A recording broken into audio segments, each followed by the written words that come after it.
ඔය ඇත්තෝ කොහාටද යන්න හදන්නේ? පොඩ්ඩක් මෙහාට ආවන?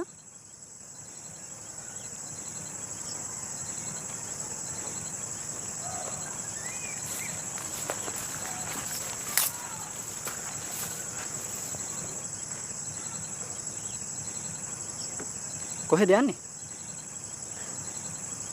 අම්මා හම්බ වෙන්න. අම්මා?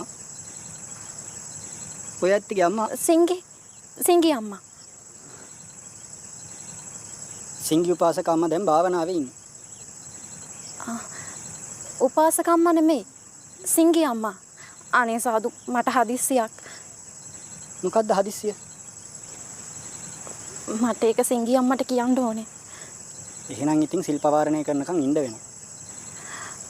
ඒව මන් දන්නේ නැහැ. මට යත් එක්ක කතා කරන්න ඕනේ. අනේ සාදු.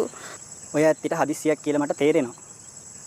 ඒත් භාවනාවේ ඉන්න කෙනෙක් ළඟට යන්න අවසර දීලා ලොකු හාමුදුරුවන්ගේ බැනුම් අහන්න මට බෑ. කො ලොකු හාමුදුරුවෝ? මං එයාගෙන් අහන්න.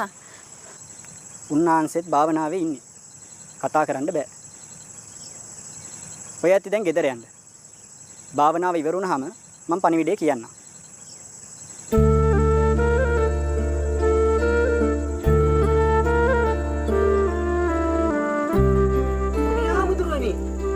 මහාසාර පොයේටවත් බාට ගලවලා පන්සලට එන්න බැරිය කියලා පන්සලෙන් එලවලා දාන්න.